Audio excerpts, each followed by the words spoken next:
right, so got that one covered. Adjust your chairs, kind of get settled and settle your body and your mind to be able to receive, right? Okay. Purpose one accomplished, excellent. The second really is to provide some sense of relevance. So why, for those gathered, have your ever-wise planning committee decided you should be listening to Max Finberg this morning, right? So some kind of relevance, and I'm going to try to address that. To that second purpose, his bio's in your program, and you're grown folk and you can read it. So that tells you his accomplishments, the roles and positions from which he has done this work. All of that's very important. It's also in writing. You have it. You can look at it later. My job really is to kind of give you my perspective, what I can add. And that is, you wouldn't know it by looking at him, but Max has been at this a very long time.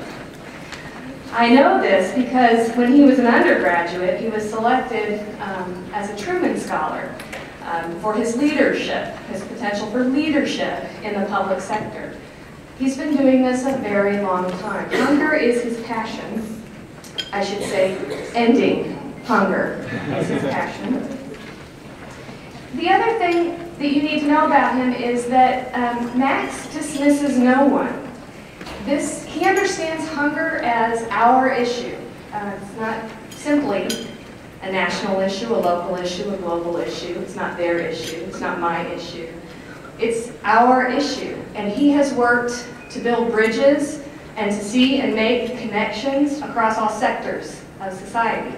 It's our issue, and for us to end it, you have to dismiss and excuse no one from this work. So, Max is a man of intellect, he's a man of faith, of humor, and of purpose. But most importantly, or I should say and most importantly, he is a person of extraordinary hope. And I think that's what we need to hear on this third day of the conference of Universities Fighting World Hunger. So please welcome Max Finberg.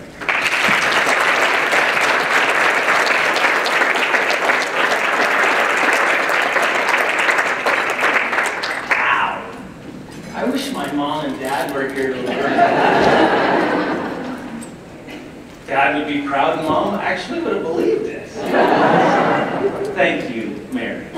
It is a treat. When I was doing all the arrangements and all the stuff with Dr. Mason from K-State and others, and was just excited to see that I got to come and hang out with some old friends. So Mary among them.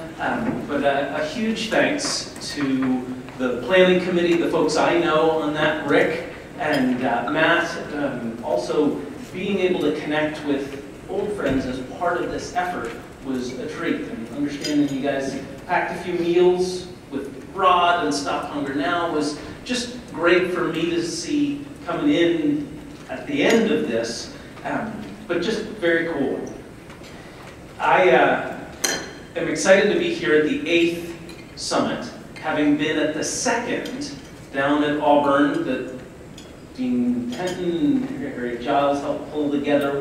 And what I explained to folks why I think Universities Fighting World Hunger is so cool, so innovative, and so unique is the blending of students, faculty, and administrators. How many of you have been to one of these summits before? So one of the things that I found as a student working on this is you would see some of the cycles. We graduate.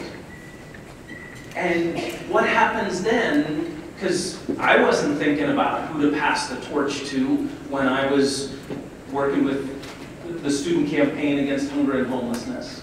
But to have some faculty and some administrators there coming alongside of the students was just unique. So I am thrilled to be back at universities fighting world hunger, and the summit having also helped as part of the planning committee for the third one. First time it was out of Auburn at George Washington University, and to see what's come of it since.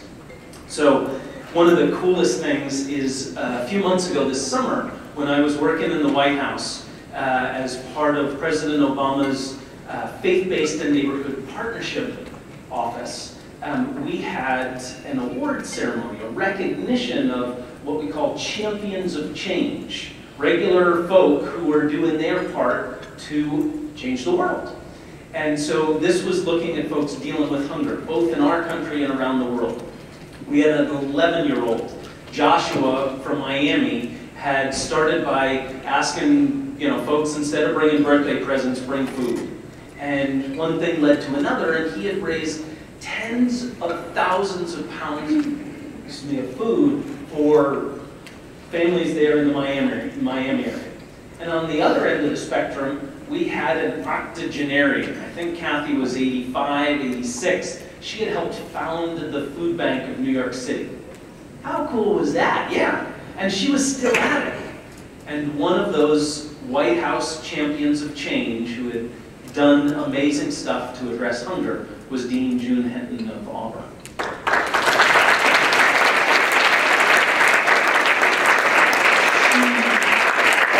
She was the first to admit that it wasn't just her. It was her and Harriet, it was the Committee of 19 as they started at Auburn. It is this. It is all of you that make the difference for some hungry folks. So I wanted to just share a little about sort of what brought me to the place I am, as Mary embellished considerably on. Some of what the government is doing and where that leaves all of you as you go forth from here, whether it's back to Minnesota or Alabama or just down the road or wherever it might be.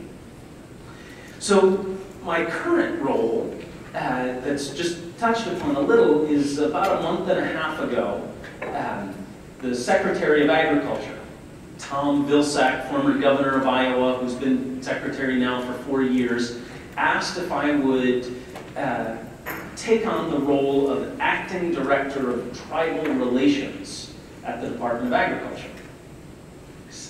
I don't know much about our Native American brothers and sisters, but absolutely.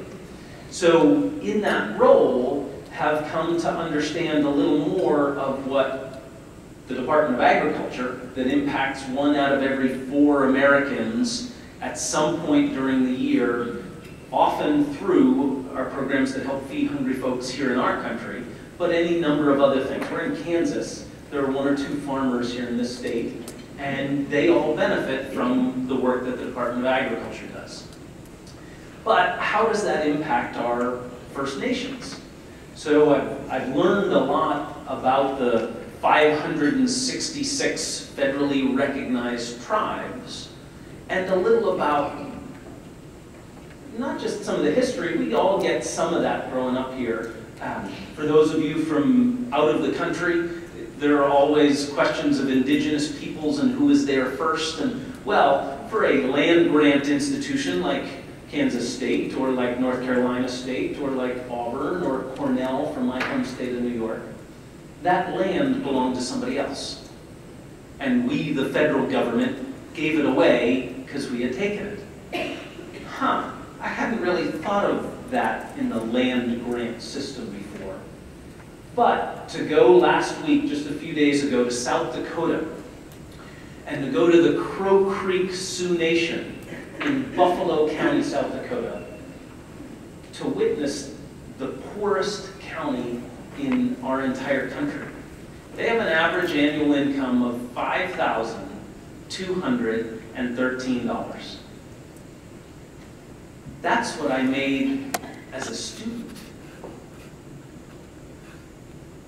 Their lives being stripped of most of their land, the entire buffalo herds annihilated, stuck on some of the worst pieces of dirt we could find, then shipped off to boarding schools, stripped of their culture, of their language, of all of that.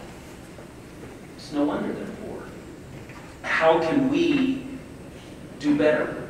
So then from there drove down to the Rosebud Sioux Reservation in Todd County, which is the second poorest county in our entire country, and said, in the richest country in the history of the world, we got poverty like this. And it's a little different. Not everybody's around reservations that big. So the Potawatomi here in Kansas, or the Porch Creek in Alabama, or the Lumbee or Eastern Cherokee in North Carolina, our brothers and sisters are everywhere, but we stuck them away so that you can forget about them. My job is not to. So that's part of where I am now, but before, I directed the Faith-Based and Neighborhood Partnerships Office at USDA, where I did such a poor job praying for rain that they said, we got to get somebody else. So did a stint at the White House. So did about 6 months on a temporary assignment working with the White House Faith-Based and Neighborhood Partnership Office. And in that context, got to join the Faith-Based Director at our U.S. Agency for International Development. And he and I went on an amazing trip. In a week, we went to Kenya, South Sudan, and Rwanda. So today, the citizens of Kenya go